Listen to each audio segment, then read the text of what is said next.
Let's begin this half hour with some new information that's tied to the mysterious disappearance of a baby girl in Missouri. Her parents are hoping it will lead to a break in the case. We're going to talk to them exclusively in just a moment. But first, we want to hear from NBC's Craig Melvin with the latest. Hey, Craig, good morning. And good morning to you. This is the house behind me where baby Lisa actually lived, and perhaps you can still see the missing girl posters plastered on the front door. They're still all over this neighborhood. New this morning, baby Lisa's father, Jeremy, says that his debit card number was stolen about a month after his little girl disappeared, and also says that the charges are suspicious. All of this, as Kansas City police tell me, while the case is still open, there have been very few leads. Thank you, Papa. It's been 7 months since 10-month-old baby Lisa vanished from her crib in the middle of the night. And Kansas City police say they don't have much to work with.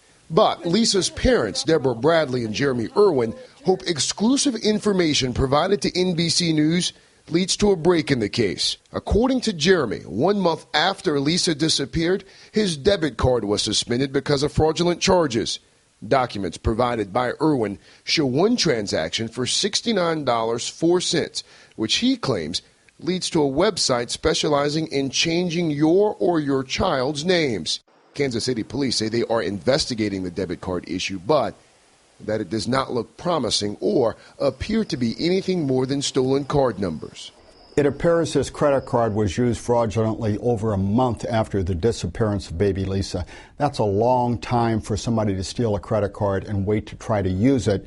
And that's one of the reasons why law enforcement will probably cast some doubts on the relationship between the two. It's not a joke. It is not a circus. It is not a game. This is my baby.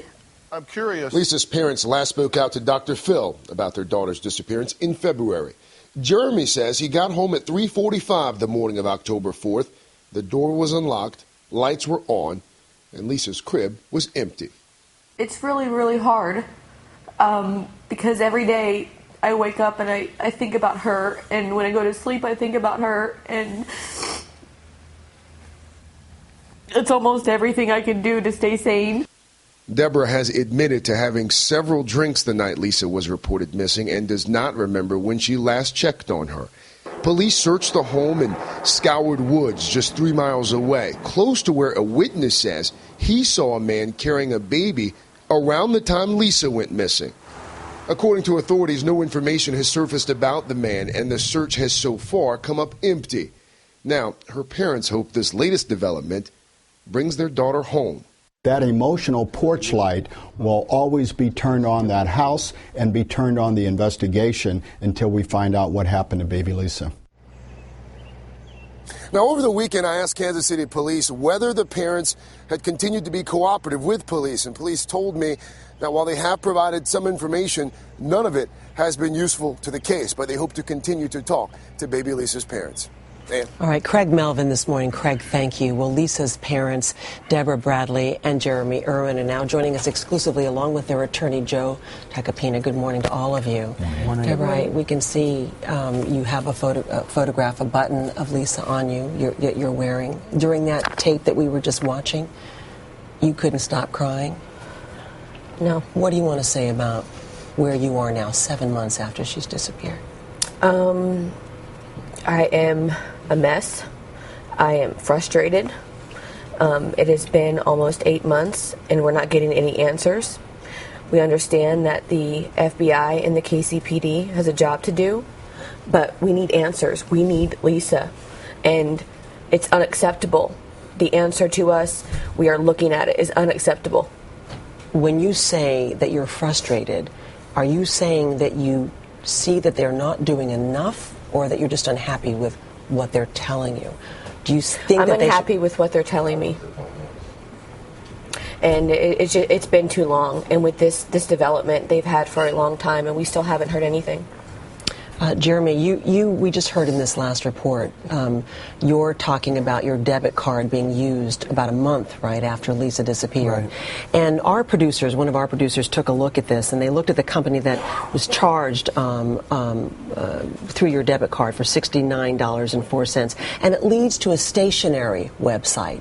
Now, why do you make a link between that and this idea that it's a site where you can change your name or your child's name? I don't know why it takes you there now, but when we first found out about this in December, that's where it used to go, was the website that where you can change somebody's name online. You saw this yourself? Yeah, we went through this back in the middle of December whenever we first found out about it, and we called them, and we ended up talking to the office supplies store, and they obviously had no idea what we were talking about, but it used to go to the name-changing website, and there's something weird going on there where it doesn't go directly there anymore. So there's some kind of weird internet thing going on. And why do you believe this could be a link, could be a break in the case of your missing girl? Well, somebody had my information and tried to use it on November 6th. And whoever had it and used it for $69, and it went through and got paid, so they received some kind of service for the money that was charged on my card. And there were also 2 other charges attempted that day that were not paid. Joe, where does this go? If I could just tie it up, we've provided this to the FBI. I mean, the cachet, the page that we caught in November, when looking at this, when we found the credit card company calling us, was a website that actually advertised change your child's name. You saw this yourself as well? I saw that myself. Our investigators have seen it. We've turned it over to the FBI. I mean, it's just another coincidence. When you pile them up in this case, they're overwhelming.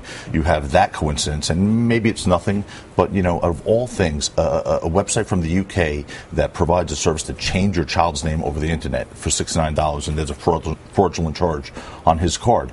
We also have a phone call at 11:57 the night baby Lisa disappeared to a woman from Deb's phone that had never been called before, this Megan Wright. She was the on-again, off-again girlfriend of this Jersey Joe. The person we think should be looked at very carefully here, yet no one, because the phones went missing with the baby, remember. And that phone had never been dialed from Deb's phone ever before. You stop short of saying that investigators aren't doing enough. Are you saying investigators are not doing enough? Well, when you say that should be looked at here? Here's what I'll say now. I know the FBI is in constant contact with Deb and Jeremy, and without counsel intervening, because this is not about a defense of them. This is about them finding answers and finding their baby. They speak with the FBI agents frequently and routinely. From the get-go, the KCPD had pigeonholed them, unfortunately, and it's right to start with them as suspects, but they alleviated other potential avenues of evidence, and they've missed massive opportunities here, including 3 witnesses who identified a man holding a baby that matched Jersey Joe's description after midnight with just a diaper on. And it's inconceivable that wasn't followed up on immediately. Well, we want you to have the right answer. We want you to be able to find your girl. So to that end, we want to tell anyone who's got any information about baby Lisa Irwin to call this number, 816-474-TIPS. Deborah, Jeremy, Joe, thank you so much, all 3 of you, this morning. Thank you for having us. You bet.